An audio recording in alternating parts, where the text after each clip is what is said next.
one of the things that we didn't even we haven't touched on, and I think it would have been the whole week would have been completely dominated by this, and it just even occurs to me as we start talking about it. But it was, I guess the going into last weekend where Paul Manafort, we found out the details of Paul Manafort's. We knew he had struck a plea deal. I think it was on Friday of a week ago Friday, but we didn't know that the depth of his cooperation agreement with the Mueller investigation. His and we should just touch on this briefly because he basically what I took from that cooperation agreement, which seemed so one-sided to me, in terms of what Mueller got for what they gave, right? That I got the sense that Manafort had been trying to make a deal for some time, and prosecutors have been saying, A, we may give you a deal. B, don't say a word about this to anybody that you're looking for a deal. And C, we need it all. We need not only everything we need the ability to reject a pardon. We want to take all your money, $46 million, which is going to pay for the investigation almost twice over at this point. We need, basically you to admit things that will make you exposed to state charges. So you're pardon proof. I mean, everything. We want your cooperation in anything and everything. Trump barely said a word about it. But it seems like there was another strategy. But give me your take on it. Well, I mean, yeah. I mean, considering the fact that, that happened, and yet, nobody's even really talking about it anymore. It's fascinating. Although I would imagine that Mueller's actually pretty happy about that. I think he'd like to keep the investigation on the down low at the moment as, they proceed through these cases. But it was an amazing plea agreement. I don't think it went on for, 130 pages, something like that. Even the judge kind of mentioned, I don't think I've ever seen one like this before. It was very, very highly detailed. The stakes were, they couldn't be higher.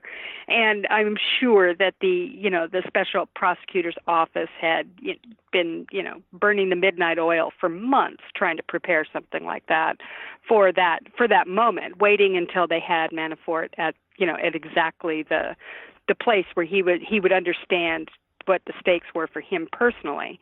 And I have to assume there's even more than what we know, right? I mean, there's the whole Russia collusion side of this is still unknown, and we don't know what went on there. But it was more than Manafort doing,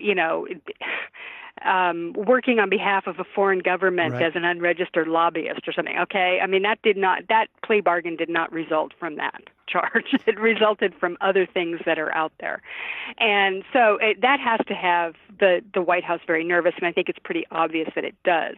The fact that Trump, the only thing he has said so far, it's the first smart thing I've ever seen him do, was come out and go, Paul Manafort, he's a good man, and I know he'll tell the truth. And that's the only thing he said.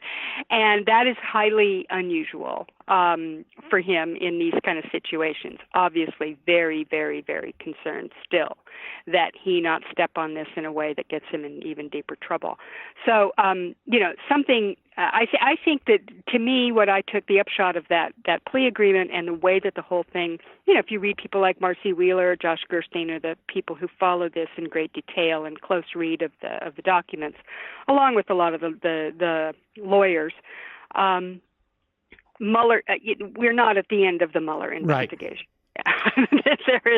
there is a whole, people always use this, the iceberg that the Titanic hit, you just see the little bit of it up on top of it. And they use that metaphor. And I think that's a good way of illustrating it. There's a bunch of stuff underneath there that we haven't seen yet. And that really was the first big clue, in my view, that, there's a lot more. One of the things, Sam, that I don't think people really get is how much, and there have been a few people who've kind of alluded to this, how much Mueller knows about the Russia side of this, which nobody else does, right? Probably not even Trump or any of the people.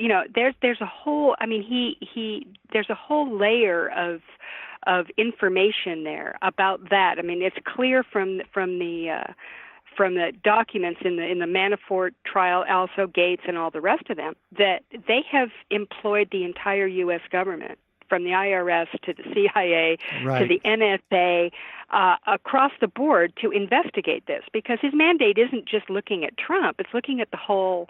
The Russian interference in the election generally, and so that gave him, the ability, along with banking, all of this, to look at to look at this big picture. And what he sees is something that we really don't know, coming from that side. Well, what also strikes me is there was a statement that Manafort's lawyer made, rather brief, but it said something to the effect of like, Mr. Manafort wants to keep his family safe. Yeah. And a couple of things occurred to me when I heard that. One, I'd always contemplated maybe Manafort's afraid of getting killed by some of the people he worked for in the past, right? I mean, he wasn't working, when he was working for some of these oligarchs, they're not particularly nice people, and they might not want their information, even if they're peripheral to the investigation, they may not want that information out there.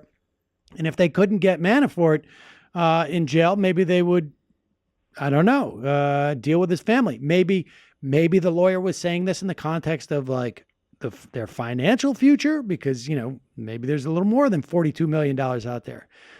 But it also reminded me that no one in the Trump family, in the immediate family, has been brought in to testify to anybody, and nobody's, and certainly in the context of Enron, and we know there's a couple of chief investigators who are on Mueller's team who are big in Enron.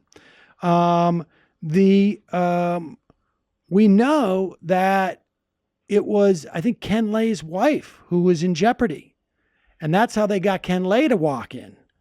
Or at least that was the case with some of the higher ups at Enron.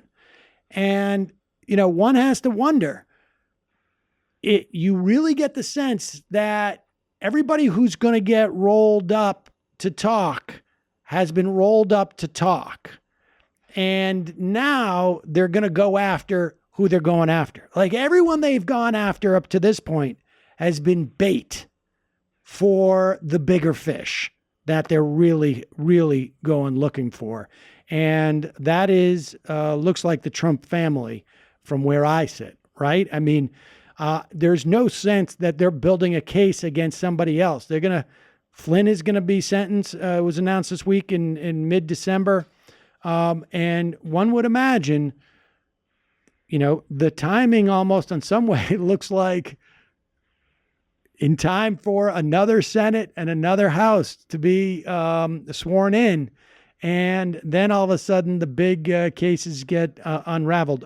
We shall see. All right, look, we got to take a quick break. When we come back, though, the reason why I brought up the Manafort stuff was to suggest that Trump et al. Has followed a different strategy. And it actually occurred to me when, as I live in New York City, I had to move my car for parking purposes, and I was listening to Sean Hannity on the radio. I will tell you more after this break. We'll be right back. I'm Sam Seder, Ring of Fire Radio. I'm talking to the great Digby.